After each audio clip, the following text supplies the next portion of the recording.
Por lo tanto, el empleo, aumentan los impuestos y los ingresos del gobierno. Dice el PRD, gradualidad y reajustes en otros renglones. ¿Cuál sería la propuesta más amplia?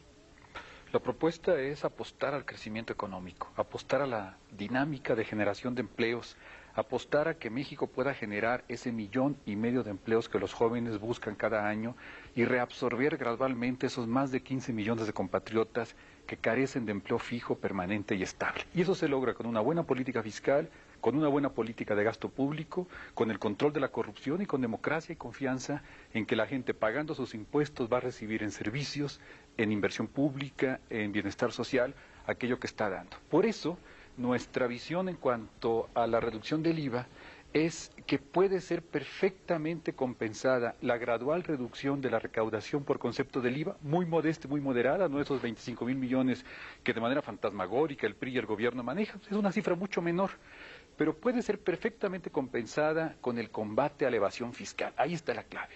Que no suceda lo que hoy pasa de que de cada 10 pesos que debieran recaudarse por IVA, casi 4 van a la evasión fiscal.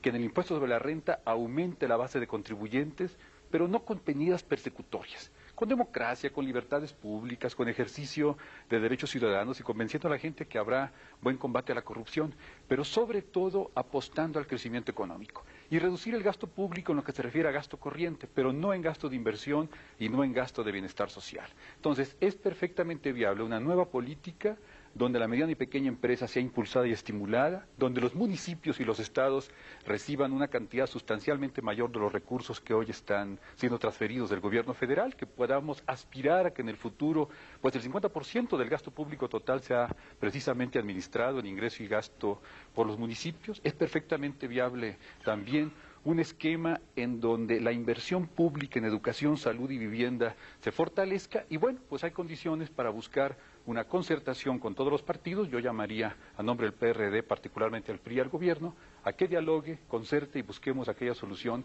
que sea la mejor para México. Ahora que Jorge habla de concertación, ¿cómo podríamos imaginarnos, Joaquín Vela, lo que va a ser la discusión dentro del Congreso acerca de este tema? ¿Cómo la imaginas, cómo la adelantas? Yo creo que tiene que darse una discusión que esté basada sobre argumentos y sobre realidades. Hay un principio básico de las finanzas públicas desde que se escribió, que es que debe pagar más el que más tiene, el que más gana. Y desafortunadamente nuestra legislación fiscal mexicana no cumple este requisito. Hay un problema ahí básico que requeriría un cambio sustancial de muchas de las medidas de política fiscal que hoy están aplicándose. Tendría que hacerse un ajuste ahí muy importante. Y lo señalo porque en otro de los impuestos importantes, que es el impuesto sobre la renta, la parte más importante de los impuestos no la pagan los empresarios, lo pagan los trabajadores, y eso es totalmente injusto. Yo creo que esa preocupación que tienen los señores del PRI debieran pensarla seriamente y buscar un esquema en donde esos grandes empresarios pudieran pagar. Y lo digo con los propios datos oficiales. En el año 1995, que fue el año en donde cayó más la economía, el decrecimiento de la planta, de la producción, fue de 6.9. Pero ese mismo año que el conjunto de la economía nacional cayó 6.9, el sector exportador creció 37%. Entonces es evidente que esos señores que están creciendo, están ganando millonadas, son los que tendrían que pagar impuestos, ¿no? Y no los consumidores. Yo no sé por qué se preocupan tanto los del PRI, porque se va a disminuir el IVA. Si les cobran a esos señores que están ganando millonadas un poco de impuestos, yo creo que la compensación sería enorme. No tenemos ni que buscar crear nuevos impuestos ni cosas de ese tipo.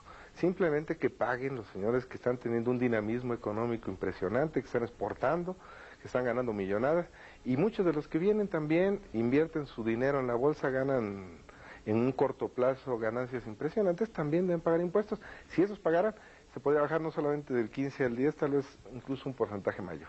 Gracias, Joaquín. Ángela Aceves, ¿por qué los mexicanos vimos en la administración pasada, en la administración Salinas, una reducción del IVA del 15 al 10? ¿Por qué entonces sí y ahora no? Del 15 al 10, pero ya dijimos que se compensó con otros impuestos, igual a la tasa de frontera, a la tasa general, y además se evitó deducciones. Pero lo importante es que en ese tiempo, por cierto, el PRD votó en contra de esa disminución y el partido PAN votó en contra en lo particular, para que vean cómo cambian las condiciones y cómo propuestas que llaman al electorado, ellos mismos lo pueden ver en el diario de los debates. Pero aquí me interesa mucho decir cuánto significa 25,000 millones. Ya lo he dicho, significa 5 veces lo que se gasta en construir escuelas, 80% del gasto en fomento agropecuario, con 40% del gasto en salud. Y significa también un 25% menos de participación en los estados y municipios. Por eso es que los 32 secretarios de Finanzas, incluyendo los panistas de Jalisco, Baja California, Guanajuato y Chihuahua, pidieron a los legisladores que reflexionaran y de hecho cuestionaron la baja del impuesto al valor agregado. Porque hay que entenderlo con toda claridad, no se puede chiflar y comer pinole. Y las propuestas de reducción del gasto del PAN, además de apagar la luz temprano, consiste en algo que francamente no tiene sentido y que ni siquiera pinta, porque solamente sería el 12.5% del total de los 25,000 millones. Así es que no hay 4 sopas, hay 3. Juan Miguel Alcántara. Bueno, en primer lugar, yo creo que los mexicanos tenemos hoy un desafío que atender urgentemente, y es el de fomentar el desarrollo económico del país. Una vez que hemos resuelto el problema del 6 de julio, y donde todavía hay otros pendientes, sin embargo, lo que la gente nos dijo en la campaña es que quiere empleos bien remunerados y quiere que mejore el poder adquisitivo del salario. Eso es lo que el mexicano está pidiendo. El PRI se niega a satisfacer esta demanda esencial, fundamental de los mexicanos. Nosotros pensamos que es factible construir las condiciones que nos permitan que mejoremos esas condiciones para generar empleos. Y uno de los factores que pudiera contribuir a esta política es precisamente la reducción del IVA de manera gradual, de manera paulatina, verificando el estado de las finanzas públicas, lógicamente, cada que estemos dando un paso en este sentido. Es cierto que los secretarios de Finanzas de todo el país han pedido reflexión, serenidad, y por supuesto estamos dispuestos, los diputados y senadores del PAN, a actuar con mucha serenidad, con mucha responsabilidad. Pero con la información que hoy tenemos a nuestra disposición, que por cierto la Secretaría de Hacienda y el Banco de México mismo la manejan a discreción, a capricho, según las circunstancias, según las conveniencias, porque aquí el diputado del PRI, el diputado electo, nos ha dicho que eso va a costar en salud, en vivienda, ¿y por qué no dice que le va a costar, por ejemplo, los propios diputados que gastan en turismo legislativo, viajando por todo el mundo, enormes cantidades? ¿Por qué no habla de que los bonos que gana el secretario de Hacienda, los directores, los van a reducir? En eso no piensan. Ellos solo piensan en que el pueblo siga cargando el costo de los errores de los funcionarios públicos. Entonces me parece pues que tenemos posibilidades de ir ventilando el tema con mucha seriedad, con mucha serenidad, y ojalá la propia Secretaría de Hacienda nos dé cifras que podamos cotejar y no las esté cambiando después de un año para otro. Finalmente, en esta parte del programa, le pediría a Víctor Amue, del Partido Cardenista, cuáles serían sus reflexiones acerca de lo que he expuesto. ¿Cuál es el camino realmente? ¿Cuál es la vía para plantearle a la sociedad mexicana respecto a los sistemas impositivos o al sistema impositivo? Desde luego, bajar el IVA para que no le pegue tan fuerte al consumidor. Ahora, yo oigo 25,000 millones de pesos del 5%.